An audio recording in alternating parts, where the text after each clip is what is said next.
আমি 3 দিন আগে গিয়েছিলাম 24 পরগনার আমতলার কাছে জলসা করতে। আমার কাছে একটা প্রশ্ন এলো, আমি হায়রান হয়ে গেলাম। প্রশ্নটা কি বলছে, মানুষ মারা গেলে, প্রশ্নটা আমার বাড়িতে রাখা আছে, মানুষ মারা গেলে সেই গ্রামের নিয়ম হচ্ছে 9টা রুটি করতে হয়, 9টা দিয়ে 3টে বাড়িতে 3টে করে 9টা রুটি দিবে, তবে কবরস্থানে আত্মারা তাকে মিশতে নিবে, না হলে নিবে না। আমি সালা এই হাদিস তো জীবনে পড়িনি, আর পৃথিবীর কোনো মৌলবিও পড়েনি। হাদিসটা কার? দাদির, খালার, ফুপুর হাদিস। আর সমাজ কিন্তু এদের হাদিসই শেষ হয়েছে। কোরআন হাদিসে এগুলো পাবেন না, কোরআন হাদিসে এগুলো নাই। আর এই হাদিসের কারণে বহু মহিলার ঈমান ধ্বংস হয়ে আছে। এই যেমন মেয়েদের একটা মারাত্মক হাদিস আছে, চন্দ্রগ্রহণ সূর্যগ্রহণ হলে যে মেয়ের পেটে বাচ্চা আছে তাকে কোনো কাজ করতে নাই, তাহলে বাচ্চার ক্ষতি হবে। এটা হচ্ছে শিরকি কথা। সূর্যের মালিক আল্লাহ, চন্দ্রের মালিক আল্লাহ, গ্রহণ লাগানোর মালিক আল্লাহ, তাহলে ক্ষতি কি করে করবে? তারা কি করে ক্ষতি করবে? এইটাই মুসলমানদের বুঝে আসে না। 3 বছর আগে মুর্শিদাবাদের একটা ছেলে আমাকে ফোন করে বলছে, হুজুর আমাবস্যার রাতে কি বিয়ে করা যাবে? আমি বললাম মোটি করবি না বে, কালো ছেলে হবে। কি বলবো তাকে? আমি তো নিজেই আমাবস্যার রাতে বিয়ে করেছি। আমি নিজে 28শে ফাল্গুন আমাবস্যা পড়ে গিয়েছিল, তো কি হয়েছে? এইটা হচ্ছে কুসংস্কার এবং শিরকি ভাষা। আল্লাহর কাছে সব দিনটাই সমান। আল্লাহর কাছে কি সমান? কথা বলেন। সব দিনটাই সমান। বৃষ্টি পড়ছে? আচ্ছা, সবাই একবার দোয়া করে নি। আল্লাহুম্মা সাল্লি। এআই প্রযুক্তি, দাজ্জালের কাছে অনেক নতুন টেকনোলজি থাকবে। দাজ্জালের কাছে সব থেকে ডেঞ্জার যে ক্ষমতাটা থাকবে, এখন আমরা দেখতে পেলাম একটা মেঘ উঠে এলো। মাগরিবের সময় যখন আমি এলাম তখন কিছুই ছিল না, আকাশ পরিষ্কার পরিচ্ছন্ন ছিল না, সুন্দর আবহাওয়া।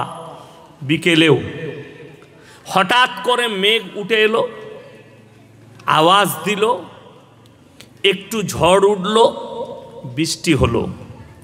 দাজ্জালের কাছে কি শক্তি থাকবে? নাম্বার 1, মেঘের কোনো প্রয়োজন হবে না, দাজ্জাল আপনার চোখের সামনে বৃষ্টি বর্ষণ করে দিবে, কোনো মেঘ লাগবে না। দাজ্জাল বৃষ্টি নামিয়ে আপনাকে দেখিয়ে দেবে, এটা 1। নাম্বার 2, আপনার চোখের সামনে মৃতকে জীবিত করে দেখিয়ে দিবে। এখন আমের সিজন না, আমের সিজন নয়, কথা বলে, এখন আম আছে গাছে, এটা সিজন আমের। কিন্তু আপনি বলুন, শীতকালে আমের সিজন থাকে? কথা বলে, শীতকালে আমের সিজন থাকে না। দাজ্জালকে এমন একটা ক্ষমতা দেওয়া থাকবে, অন সিজনে আপনার চোখের সামনে ফল ধরিয়ে দেখিয়ে দিবে। ফলটা ধরবে, পেকে যাবে সঙ্গে সঙ্গে। আপনার চোখের সামনে এই মাটির ওপরে আপনার চোখের সামনে ইশারা করে ফুলকপি তুলে দিবে, বাঁধাকপি তুলে দিবে, পালং শাক তুলে দিবে, আপনি যেটা চাইবেন না। ওই সময় পৃথিবীর বেশিরভাগ মুসলমান ঈমান হারাবে, যারা জাহান্নামের উত্তর অধিকারী হবে। যাদের কাছে হারাম জিনিসগুলো হালাল হবে, তারাই দাজ্জালের এই প্রযুক্তিগুলো দেখে ঈমান হারাবে এবং তারাই অরিজিনাল জাহান্নামী হবে। এবং রাসূলের হাদিস, সেই যুগে যারা থাকবে তারা জানেন কোথায় থাকবে? মুমিন যারা থাকবে তারা লুকিয়ে পড়বে, দাজ্জালের এই কি থেকে, ফিতনা থেকে লুকাবে, লুকিয়ে পড়বে, বেরুবে না। দাজ্জালের আসার আর একটা আলামত, সেটা হচ্ছে দাড়ি টুপি নামাজি মুসল্লি আলেম উলামা, এদের বেজ্জতি হবে সমাজের বুকে। একটা জায়গায় অনেকগুলো মুসলমান দাঁড়িয়ে থাকবে, সেখানে একজন মুসলমান মুমিন আল্লাহর নাম নিতে লজ্জাবোধ করবে। কেন? পাপটা এমনভাবে চলে আসবে মানুষের কাছে, কেউ আর আল্লাহর নাম নিতে লজ্জাবোধ করবে সমাজের বুকে। আল্লাহর নাম নিলে আমাকে ইনসাল্ট করবে, আমাকে ছোট করবে, এই ভেবে আল্লাহর নাম নিলে তার মজাক উড়ানো হবে। এই দলিল কোরআনেও আছে। এই দলিল কোরআনেও আছে। তারা কিয়ামতের দিনে বলবে যখন জাহান্নামে যাবে, ওয়াকুন্না নাখুদু মাল খায়িদিন, আমরা দাড়ি টুপি নামাজি মুসল্লিদের মজাক উড়াতাম, আল্লাহ তাই আমাদেরকে আজকে জাহান্নামে পাঠিয়েছে। এটা কোরআন। মানুষ সেদিনে অঙ্গীকার করে বলবে আমরা তো তাদের মজাক উড়াতাম, আল্লাহ তাই আমাদেরকে জাহান্নামে পাঠিয়েছেন আজকে, তার জন্য আমরা জাহান্নামে যাচ্ছি। আমার বন্ধুগণ, আমার ভাই, আপনার কাছে সময় আছে হাতে, আপনি দাজ্জালের ফিতনা থেকে নিজেকে বাঁচান। কি করে বাঁচাবেন? নাম্বার 1, আজকে আমাদের সমাজ এমন হয়েছে, নামাজ পড়ে না, পরিবারে নামাজ নেই, পরিবারে দিনদারি নেই, পরিবারে এখলাস নেই। যদি আপনার কাছে বালা মুসিবত আসে, মানুষের কাছে যখন বালা মুসিবত আসে, মানুষ এখন এই বালা মুসিবত দূর করার জন্যে আমাদের মতো কিছু মৌলবি খুঁজে বেড়ায়। কেউ গাছের নিচে বসে আছে, কেউ কবরের পাশে বসে আছে, কেউ নিজের আস্থানায় বসে আছে, কেউ নিজের ডেরা করে বসে আছে। মানুষ তাদেরকে গিয়ে বলছে, হুজুর আমার একটা বালা মুসিবত এসছে, আপনি তাবিজের মাধ্যম দিয়ে দূর করে দেন। অথচ এইটা পরিপূর্ণ ইসলাম বিরোধী। আল্লাহ রসুলের হাদিস আপনার কাছে, দেখুন আপনার ইমামের বেতন 5,000, আপনি ইনকাম করেন মাসে 1 লাখ টাকা, আর আপনার ইমাম পাই মাসে 5,000 টাকা। আপনি ইমামকে বলছেন আমাকে বরকতের তাবিজ দেন। তাবিজটা তোমার আগে দরকার না, ইমামের এটা আগে আপনাকে ভাবতে হবে। আমার 1 লাখ ইনকাম, আর ইমামের মাত্র 5,000, তাহলে তো ইমামকে আগে। আমার বেতন হচ্ছে 11,000 টাকা আব্বার মাদ্রাসায়, আর আমাকে যদি কোনো কোটিপতি লোক এসে বলে, ইয়াসিন সাহেব এরকম বক্তা, হুজুর আমাকে একটা তাবিজ দিয়ে যান যেন আমার ব্যবসায় বরকত হয়, সে মাসে 30 লাখ টাকা ইনকাম করে, আর আমার মাসে 11,000 টাকা বেতন, তাহলে দুঃখটা ওই জায়গায় যে বরকতটা যদি বলেন হুজুর বরকত কি পাওয়া যাবে না? পাওয়া যাবে। রসুলের হাদিস মোতাবিক আল্লাহ নবী সাল্লাল্লাহু আলাইহি সাল্লাম হাদিস বর্ণনা করেছেন, যারা 5 ওয়াক্তের নামাজি হবে আল্লাহ তাদের রুজিতে মৃত্যুকাল পর্যন্ত কোনোদিন কমি দিবেন না। জোরে বলুন সুবহানাল্লাহ। নাম্বার 2, যারা আল্লাহর রাস্তায় দিনের পথে থাকবে আল্লাহ মৃত্যুকাল পর্যন্ত তাদেরকে ইজ্জতের রুজি দান করবেন। ইজ্জতের রুজি আল্লাহ দান করবেন। আপনাকে এইটা চিন্তাধারা নিতে হবে যে ইজ্জতের রুজি আল্লাহ দান করবেন খালি দিনের পথে থাকলে। বরকত যে বাড়িতে এশার নামাজের পরে, মায়েরা ভাইরা ভালো করে শুনবেন, যে বাড়িতে এশার নামাজের পরে সূরা ওয়াকিয়াত তেলাওয়াত হয় আল্লাহ তাদের কামায়ে বরকত দেয়। জোরে বলুন সুবহানাল্লাহ। বিসমিল্লাহর এত বরকত আপনারা জানেন, আমরা খাবার সময় বিসমিল্লাহ পড়ি, ইন্নাল্লাহা লা ইউদিউ আজরাল মুহসিনিন। আমার বান্দা যখন কোনো নেক কাজ করে আর আল্লাহর নাম নিয়ে করে, নেক নিয়তে করে, আমি আল্লাহ সেটা পূরণ করিয়ে দিই। আপনি ধান চাষ করছেন, মুনিশকে বললেন পুঁতে দে, উচিত ছিল ধানের প্রথম দানাটা বিসমিল্লাহ বলে আপনি পুঁতবেন। এটা হচ্ছে সিস্টেম, ইসলামী তরিকা, সিস্টেমেটিক্যাল। প্রথম আপনি পুঁতবেন, তারপরে বাকিগুলো মুনিশরা পুঁতবে। আপনি আমের চারা লাগাচ্ছেন, প্রথমটা বিসমিল্লাহ বলে আপনি লাগান, নাইলে আপনার বিবি লাগাবে বিসমিল্লাহ বলে, তারপরেরগুলো লাগাবে। আপনি বাড়ি করছেন, বাড়িতে আপনি যদি মলবি না পান, আপনি নিজে বিসমিল্লাহ বলে এক চট মারুন, মুনিশকে দিয়ে নয়, নিজে মারুন বিসমিল্লাহ বলে, বরকতের জন্যে। বিসমিল্লাহর মধ্যে বরকত আছে। তোমরা প্রত্যেকটা নেক কাজে বিসমিল্লাহ ব্যবহার করো। তার মধ্যে আজকে কটা মুসলমান বিসমিল্লাহ ব্যবহার করে আপনারা চিন্তা ভাবনা করুন, নিজের বুকে হাত দিয়ে দেখুন যে আমরা কটা কাজে বিসমিল্লাহ ইস্তেমাল করি। সকালবেলা একটা মুসলিমের উচিত সে গিয়ে চাবি খুলবে, বিসমিল্লাহ বলে দোকানের চাবি খুলবে। একটা মুসলমান ব্যবসায়ী বিসমিল্লাহ বলে দোকান শুরু করবে। কিন্তু আপনাকে আমি হুগলিতে, বর্ধমানে, বীরভূমে বহু জায়গায় মুসলিমদেরকে দেখিয়ে দেবো, সকালবেলায় উঠে বিসমিল্লাহ তো দূরের কথা, হারামখোর দোকানে ধূপ ধুনো দিচ্ছে, ধূপকাঠি দিচ্ছে। কেন? বরকতের। ধূপকাঠিতে বরকত, গোবরে কখনো বরকত হয়? কে বুঝাবে একে? ধূপকাঠিতে বরকত।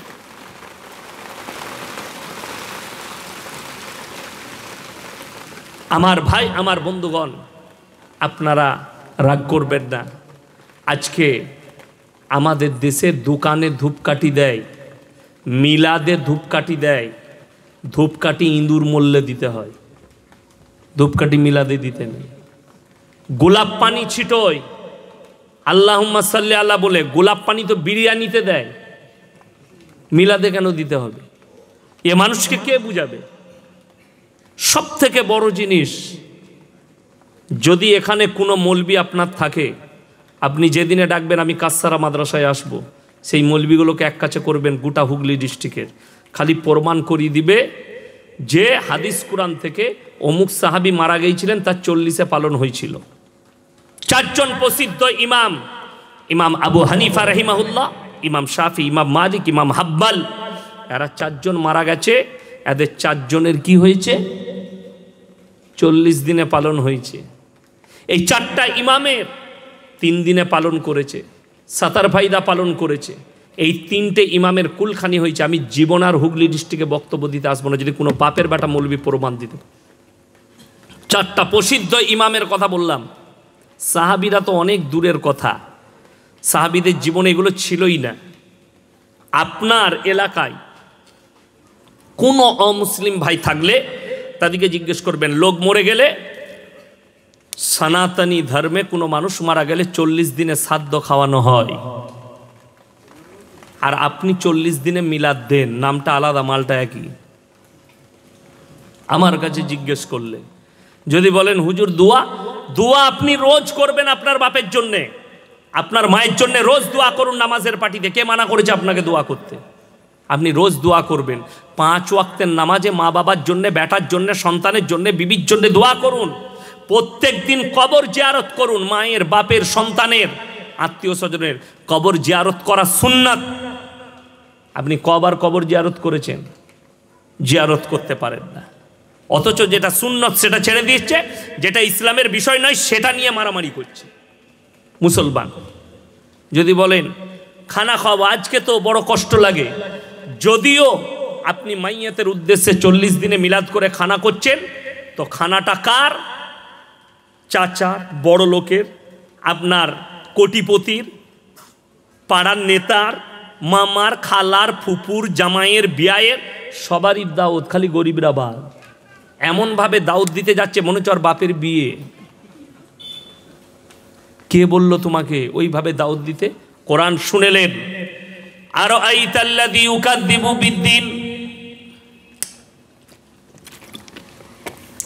ফাযালিকাল্লাযী ইয়াদুল ইয়াতীম ওয়ালা ইয়াহুদ্দু আলা তুআমিল মিসকিন ফাওয়াইলুল লিল মুসাল্লিন আল্লাযীনা হুম আন সালাতিহিম সাহুন। আর আইতাল্লাযী ইউকাযযিবু বিদ্দীন, ওগো নবী আপনি কি দেখেননি যারা আমার দিনকে মিথ্যা মনে করে? ফাযালিকাল্লাযী ইয়াদুল ইয়াতীম, ওই ব্যক্তি, সেই ব্যক্তি যে এতিমকে ধাক্কা দেয়, ওয়ালা ইয়াহুদ্দু আলা তুআমিল মিসকিন, আর মিসকিনকে খানা খাওয়াইতে উৎসাহিত করে না। ফাওয়াইলুল লিল মুসাল্লিন, কিয়ামতের দিনে তাদের নামাজগুলো তাদের মুখেতে ছুঁড়ে মারা হবে। আপনি এতিমের মাল খাচ্ছেন। আপনি হাজী সাহেব, গ্রামের ব্যক্তিত্ব, আল্লাহ মাল দিয়েছে, আপনি কেন 40-এর খানা খেতে যাবেন? আপনি বলবেন এই আমার ঘরের পাশে গরিব আছে, খেতে পাই না, ওদিকে দাওয়াত দে, আমার ঘরে ভাত আছে, অসুবিধা নেই, আমাকে কেন দাওয়াত দিবি? আপনার কাছে মাল আছে, কেন দাওয়াত দিবি?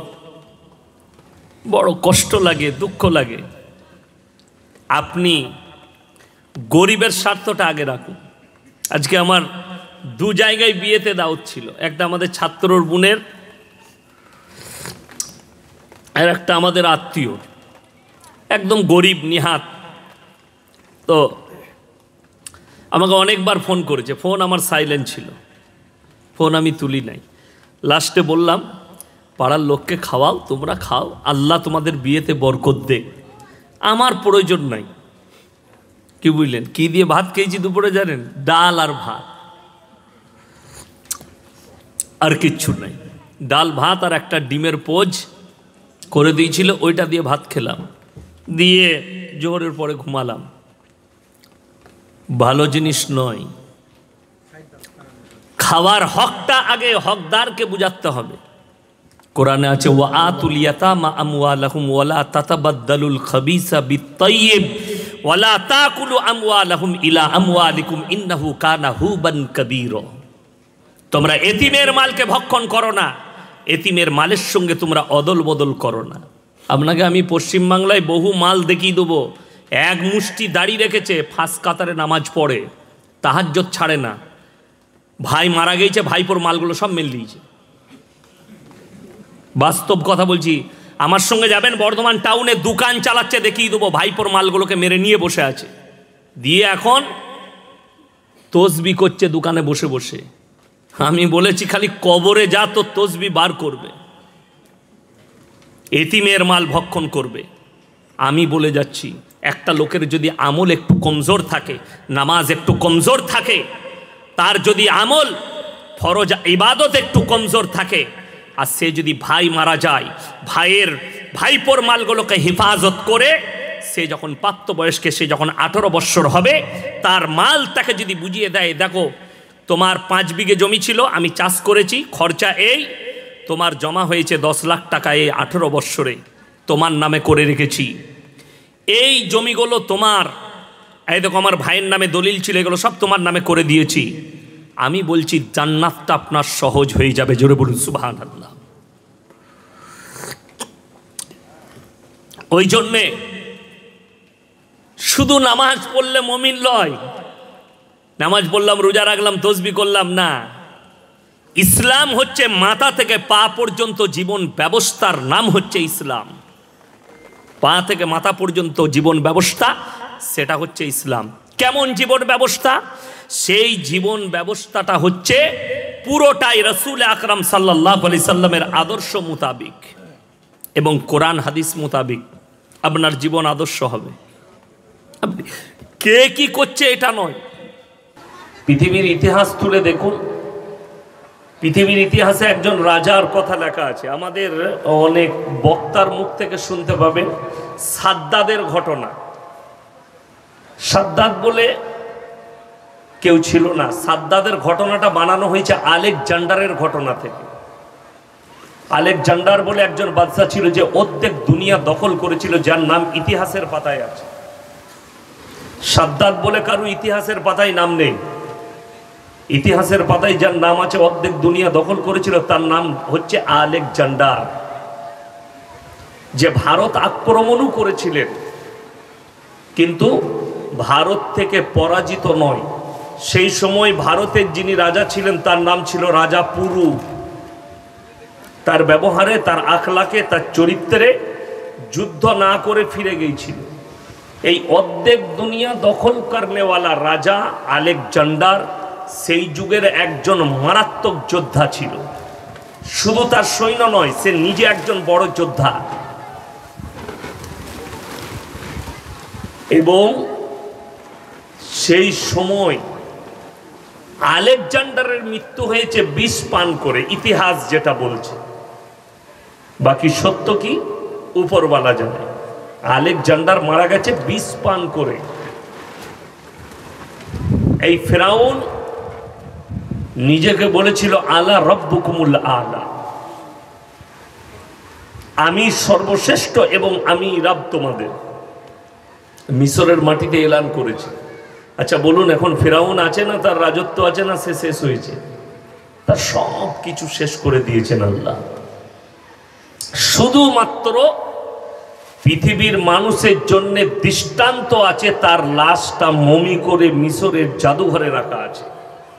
তাকে দেখো আর অনুভব করো, এত শক্তিশালী রাজা সেও আর দুনিয়াতে নেই।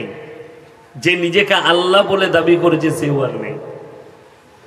ওই জন্য আমি বয়ান শুরু করার আগে আপনাকে, আপনি যে সৃষ্টি আর আপনার সৃষ্টিকর্তা আল্লাহ, তিনি কতটা শক্তিশালী আর আপনি কে, আমি কে, আমাদের যোগ্যতা কতটা। পৃথিবীর একটা মানুষও নিজের প্রশংসা করার যোগ্যতা রাখে না। একটা মানুষও নিজের প্রশংসা করার যোগ্যতা রাখে না।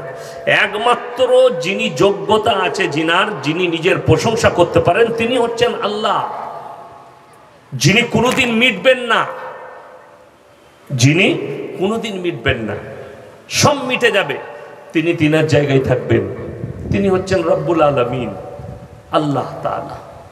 বাকি সব মিটে যাবে আল্লাহর ইশারায়, আল্লাহর হুকুমে সব মিটবে, খালি আল্লাহ মিটবেন না। আল্লাহ এক এবং অদ্বিতীয়। তাই কেউ যদি বলে আমার মতো মৌলবি নাই, জানবেন ওটা মূর্খ মৌলবি। কেউ যদি বলে আমার মতো ডাক্তার নাই, মূর্খ ডাক্তার। কেউ যদি বলে আমার মতো বক্তা নেই, মূর্খ বক্তা, ইলম কালাম নাই, জানবেন কেউ নিজের প্রশংসা করবে না। 10টা লোক বলবে মানুষটা কেমন, পাড়ার লোক বলবে এই চাচা কেমন, পাড়ার লোক বলবে এই হাজি সাহেব কেমন, পাড়ার লোক বলবে এই ডাক্তার বাবু কেমন, দেশের লোক বলবে এই মাস্টার সাহেব কেমন। দেশের লোক বলবে, নিজের প্রশংসা নিজে করলে সে মূর্খ। কিন্তু আল্লাহ একমাত্র যোগ্যতা রাখেন, এবং আল্লাহ কোরআনে মানুষের কি যোগ্যতা আছে আর আল্লাহকে এটাও বুঝিয়েছে। মানুষ যে তুচ্ছ, আল্লাহর একটা সৃষ্টি, এদের কিচ্ছু যোগ্যতা নেই যদি আমার আল্লাহ যোগ্যতা না দেয়। তার আগে পর্যন্ত কোরআন খুলেন, আপনি বুঝতে পারবেন। কোরআনে আল্লাহ তাআলা সূরা কাহফ একবারই শেষ আয়াতের আগের আয়াত, কুল লাউ কানাল বাহরু মিদাদান লিকালিমাতি রাব্বি লানাফিদাল বাহরু ক্বাবলা আন তানফাদা কালিমাতু রাব্বি ওয়ালাউ জিনা বিমিথলিহি মাদাদা। হে আমার নবী, গোটা পৃথিবীর যতগুলো সমুদ্র আছে, দরিয়া, সাগর, সব পানিগুলো যদি আমি আল্লাহ কালি করে দিই, কলমের সিয়াই, আর পৃথিবীর মানুষ যদি আল্লাহর প্রশংসা লিখতে শুরু করে, সব পানিগুলো শেষ হয়ে যাবে, কালিগুলো। আবার আমি অতটাই দেব, সেটাও শেষ হবে, কিন্তু আল্লাহর প্রশংসা লিখে পৃথিবীর মানুষ শেষ করতে পারবে না। জোরে বলুন সুবহানাল্লাহ। বর্তমানে 800 কোটি মানুষ আছে পৃথিবীর বুকে, এরা কিয়ামতের সকাল এসে যাবে, আল্লাহর প্রশংসা লিখে শেষ করতে পারবে না। কেন? আল্লাহর এত নিয়ামত আল্লাহ দান করেছেন পৃথিবীতে। কোরআনে আছে, ইন্না জাআলনা মা আলাল আরদি যিনাতাল লাহা লিনাবলুয়াহুম আইয়ুহুম আহসানু আমালা। এই পৃথিবীটা সুসজ্জিত করেছি শুধুমাত্র আমার বান্দাদের জন্য। আর আমি আমার বান্দার কাছ থেকে একটা জিনিস চেয়েছি, সেটা হচ্ছে নেক আমল। খালি ভালো আমলটা করে নিয়ে আসবে আমার কাছে, বাকি অন্য কিছু নয়। আমার ভাই, সবাই একবার আল্লাহ সন্তুষ্টি প্রকাশ করে বলুন আলহামদুলিল্লাহ। কেন? আল্লাহ আপনাকে জীবিত রেখেছেন, সুস্থ রেখেছেন, ভালো আছেন, খেতে পাচ্ছেন, উঠতে পারছেন, কথা বলছেন, বসতে পারছেন। এটার জন্য আল্লাহ শুকর আদায় করুন। আগে চলুন আমার ভাই, এই ভারতবর্ষে 30 কোটি মুসলমান আছে বর্তমানে। সরকারের গুণানো অনুযায়ী ভারতে 30 কোটি মুসলমান, এর মধ্যে 10 কোটি মুসলিম মুসলমান আছে কিনা এটাও সন্দেহ আছে। যদি বলেন কেন, আমি প্রমাণ দেব। আমি আপনার জেলাতেই প্রমাণ দেব। আজকে ভাগ হয়েছে, আমি আপনাদের জেলার ছেলে, এই থানায় প্রমাণ দেব। 10 কোটি মুসলমান আছে কিনা এটা সন্দেহ। আমাদের কিছু মুসলিম আছে, তাদের ধারণা আমি গরুর মাংস খাই মানে মুসলমান, আমি মুসলিম ঘরে জন্মগ্রহণ করেছি মানে আমি মুসলমান। এই যেমন দেখুন, আমাদের মুসলিম এখানে এইখানে একটা প্রমাণ দিচ্ছি।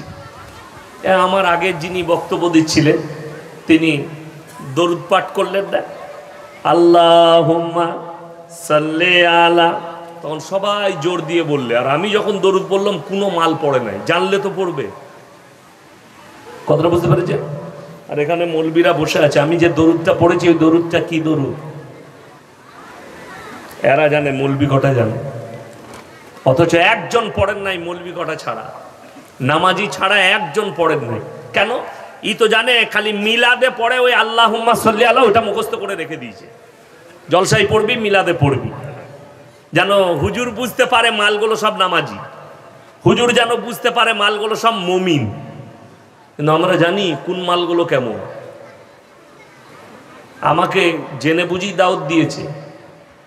আমার আগের বক্তা খুব ভালো বয়ান করলেন সুস্থ মিজাজে। আমি কিন্তু সুস্থ মিজাজের লোক নয়, আমি ঘা করে দিয়ে যাবো, সকালে মহলম লাগাবে, আমি ঘা করার লোক। আমাকে সবাই দাওয়াত দেয় না, জানি না কেন দাওয়াত দিয়েছে। আরও একবার এসছিলাম আমি এখানে হরিবাজারে, তো শুনে খুব ভালো করে বুঝবেন, আমি একটা একটা করে বুঝাচ্ছি। কেন বললাম 10 কোটি মুসলমান নেই? আপনি মুসলিম ঘরে জন্ম নিয়েছেন মানে আপনি মুসলমান। কে বলল আপনাকে? আপনি মাথা ঠুকেন, কে বলল আপনাকে মুসলমান? নাস্তিক ছাড়া পৃথিবীতে সবাই মাথা ঠুকে, নাস্তিক ছাড়া, যারা ধর্ম মানে না তারা ছাড়া সবাই মাথা ঠুকে। কেউ গাছের সামনে, কেউ ঠাকুরের সামনে, কেউ কবরের সামনে, কেউ অগ্নির সামনে, কেউ পানির সামনে, কেউ সূর্যের সামনে, কেউ চন্দ্রের সামনে, কেউ পাথরের সামনে। যার যেখানে বিশ্বাস আস্থা সে সেই জায়গায় মাথা ঠুকছে। ওই জন্য আমার আল্লাহ কোরআনে শর্ত রাখলেন মুমিনদের জন্য, লাইসাল বিররু আন তুওয়াল্লু ওয়ুজুহাকুম কিবালাল মাশরিকি ওয়াল মাগরিব ওয়ালাকিন্নাল বিররা মান আমানা বিল্লাহ। পূব কিংবা পশ্চিম দিকে মাথা ঠোকার নাম ঈমান নয়। 1 নম্বর হচ্ছে আল্লাহর উপরে বিশ্বাস, ওয়াল ইয়াউমিল আখির আমার পরকালের প্রতি, ওয়াল মালাইকাতি আমার ফেরেশতাদের প্রতি, ওয়াল কিতাবি আমার আসমানি কিতাবের প্রতি, ওয়ান নবিয়্যিন আর যতগুলো নবী পয়গম্বর পাঠিয়েছি এদের উপরে বিশ্বাস আনার নাম হচ্ছে ঈমান। একটা মুসলমান, আপনারা সকলে হাত তুলে বলুন আল্লাহকে বিশ্বাস করেন তো? জোরে বলুন ইনশাআল্লাহ। হ্যাঁ, আচ্ছা, আল্লাহকে যদি বিশ্বাস করেন তাহলে আল্লাহর হুকুম পালন করতে হবে না হবে না? কথা বলবেন, পালন করতে হবে। নাম্বার 1, ইসলামে সুদ খাওয়া হারাম না হালাল? কথা বলেন জোরে, হারাম। তাহলে এই হরিবাজারে কিংবা এই থানাটা কোন থানা? এটা এমএমসি থানা। কেউ বুঝলেন? এই থানায় একটাও মুসলিম তাহলে সুদখোর নাই? কথা বলেন। আর আছে তো? দেখুন আলেমরা বসে আছেন এখানে, কোরআনে আছে ওয়াহাল্লাল্লাহুল বাইয়া ওয়া হাররামার রিবা। সুদকে আল্লাহ হারাম করেছে, ব্যবসাকে হালাল করেছে। যে ব্যক্তি সুদ খেলো হারাম জেনে, এ আল্লাহর সঙ্গে ডাইরেক্ট যুদ্ধ ঘোষণা করলো। একটা মুসলিম জানে হারাম, সারা জিন্দেগি সুদ খাচ্ছে, মৃত্যুকাল পর্যন্ত, মারা গেল সুদ খেয়ে মারা গেল, তার জানাজা হলো, 3 দিন তার কবর জিয়ারত, এরপরে আমাদের দেশে 3 দিনে মিলাদ, 40-এ মিলাদ দিয়ে হুজুর মিলাদ পড়িয়ে একবারই জান্নাতে ভরে দিল। ঠিক বললাম না ভুল বললাম? হ্যাঁ। তো আচ্ছা, এইখানে এতগুলো আলেম বসে আছে, আমি চ্যালেঞ্জ ছুড়লাম ইনাদিকে, একটা মৌলবি যদি বলতে পারে যে জেনে শুনে জিন্দেগি ভর সুদ খেয়ে মারা গেছে, তাকে মৌলবিরা দোয়া করলি মিলাদ পড়ালি জান্নাতে যাবে, জীবনে আর বক্তব্য দেবো না সমাজের বুকে। কাল থেকে ব্যবসা করবো আর বাপের মাদ্রাসায় শিক্ষক পড়াবো।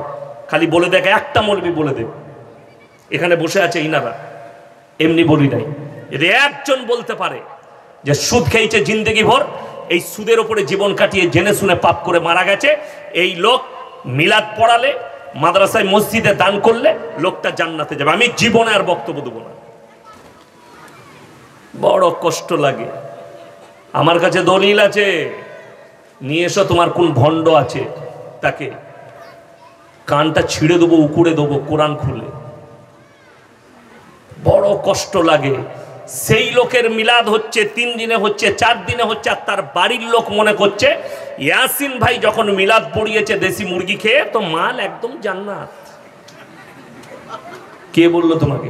আমাকে যদি বলেন, আর যদি জানা যায় এই লোকটা জিন্দেগি ভর জেনে শুনে সুদ খেয়ে মারা গেছে, তার জানাজার নামাজটা পর্যন্ত পড়বো না, সরে চলে যাব, তার জানাজা পড়বো না।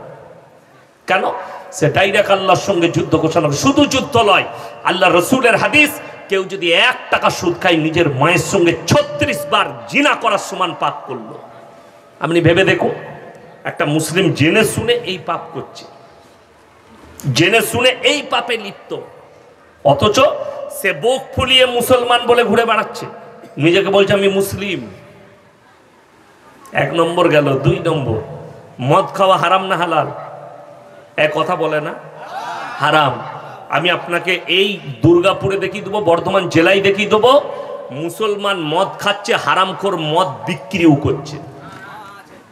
ঠিক বললাম না ভুল বললাম? হ্যাঁ, ইমাম সাহেবকে বলে হুজুর মদখোরের বাড়িতে, মদ ব্যবসায়ীর বাড়িতে খানা খাওয়া যাবে? সুদখোরের বাড়িতে খানা খাওয়া যাবে? ইমামকে বলে কোনো বাপের বেটা মতোয়াল্লি আছে? কোনো বাপের বেটা মসজিদের সেক্রেটারি আছে? মসজিদের মেম্বারে দাঁড়িয়ে কোনোদিন বলতে পেরেছে যে যে সুদের ব্যবসা করো সে ইমামকে ভাত দেবে না, যে মদের ব্যবসা করো সে ইমামকে ভাত দেবে না? এ কথা কোনোদিন কোনো বাপের বেটা মতোয়াল্লি বলেছে? সেক্রেটারি বলতে পেরেছে? যত দোষ মৌলবীদের। আমাকে দাওয়াত দিয়েছেন, আমি বর্ধমান থেকে এসেছি, আপনি মেজবান আমি মেহমান, আপনার দায়িত্ব এই মৌলবীকে হালাল খাবারটা খাওয়াবা। আপনি যদি সুদখোরের ঘরের খাবার খাওয়ান তা আপনি আল্লাহর কাছে জবাব দিবেন, আমি জবাব দিতে যাব না। যেহেতু আমি মেহমান, আপনি মেজবান। আমি তো জানি না কে সুদ খায়, কে হারাম খায়, কে হালাল খায়।